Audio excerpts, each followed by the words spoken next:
এক মুস্তাফিজুর রহমানকে বাদ দিয়ে যত সব ঝামেলার মুখে পড়েছে বিসিসিআই। বিশ্বকাপ নিয়ে বিরাট আর্থিক ক্ষতির মুখে দুনিয়ার সবচেয়ে ধনী এই ক্রিকেট বোর্ড।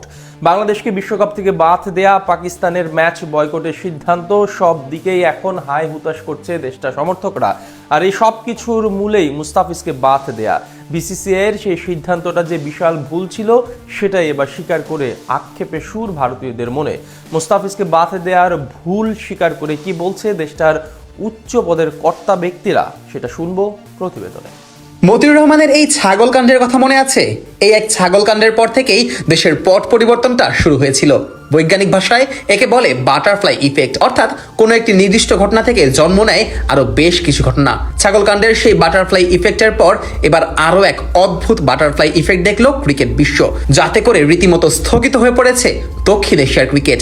ঘটনাটা শুরু হয় আইপিএল এর নিলাম থেকে। মিনি নিলামে 9 কোটি 20 লাখ রুপিতে মোস্তাফিজকে দলে ভেড়ায় কলকাতা নাইট রাইডার্স। তবে নিলামের 2 সপ্তাহ যেতে না যেতেই কাটার মাস্টারকে কলকাতার স্কোয়াড থেকে ছেড়ে দেওয়ার নির্দেশ দেয় বিসিসিআই।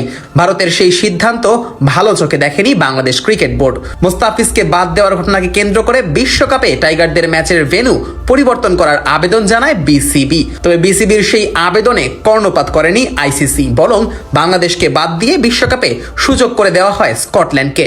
আইসিসির এমন পক্ষপাতমূলক আচরণে আবার প্রতিক্রিয়া জানিয়েছে পাকিস্তান ক্রিকেট বোর্ড। বিশ্বকাপ বয়কটের আভাস দিয়ে রেখেছিল বাবর আজম, শাহিন শাহ আফ্রিদিরা। তবে শেষ পর্যন্ত বিশ্বকাপ বয়কট না করলেও ভারতের বিপক্ষে ম্যাচটা ঠিকই বয়কট করার সিদ্ধান্ত নিয়েছে দেশটির সরকার। আর এমন সিদ্ধান্তে কপালে হাত আইসিসির, কেননা এই ম্যাচ না খেললে কোটি কোটি টাকা লোকসান হবে ক্রিকেটের সর্বোচ্চ নিয়ন্ত্রক সংস্থার। এই লোকসানের অংশীদার হবে বিসিসিআইও। আর তাই তো এখন নিজেদের ভুল স্বীকার করতে বাধ্য হয়েছে ভারতীয় হর্তাকর্তারা। যদিও বাংলাদেশের বিশ্বকাপে অংশ না নিতে চাওয়ার সিদ্ধান্তটা ওভার রিয়াক্ট মনে হচ্ছে ভারতীয় নেতা শশী থারুরের। তবে মোস্তাফিজকে বাদ দিয়ে যেই কাজটা ভারতীয়রা করেছে সেটা মোটেই ঠিক হয়নি, এমনটাই মন্তব্য করেছেন শশী। তিনি বলেন, সত্যি বলতে খেলাধুলাকে রাজনীতির সাথে মিশিয়ে দেওয়া খুবই লজ্জাজনক ব্যাপার। আমি মনে করি না মোস্তাফিজের কলকাতার হয়ে আইপিএল এ খেলার চুক্তি বাতিল করা উচিত ছিল। এটা খুব দুর্ভাগ্যজনক। বাংলাদেশের প্রতিক্রিয়া ছিল অতিরঞ্জিত, তবে এটা রাজনীতি মেশানোর একটা প্রতিফলন। দিন শেষে এক মোস্তাফিজুর রহমানকে বাদ দেওয়াতেই উথাল পাতাল লেগেছে ক্রিকেট বিশ্বে।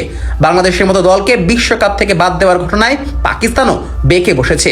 আর তাতে করে উত্তাল দক্ষিণ এশিয়ার ক্রিকেট। ভারতের আধিপত্যকে চূর্ণ বিচূর্ণ করার যে সুযোগটা বাংলাদেশ পাকিস্তান পেয়েছে, তার বীজটা নিজের অজান্তেই বুনে দিয়েছিলেন মোস্তাফিজ।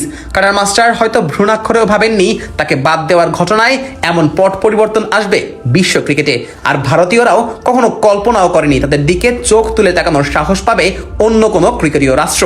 তবে ওই যে এক বাটারফ্লাই ইফেক্ট, যার হাত ধরেই আজ নতুন দিগন্তের সামনে বিশ্ব ক্রিকেট। আর তাই তো এখন নমনীয় সুরেই কথা বলছে ভারত। দেরিতে হলেও নিজেদের ভুলটা স্বীকার করে নিচ্ছে।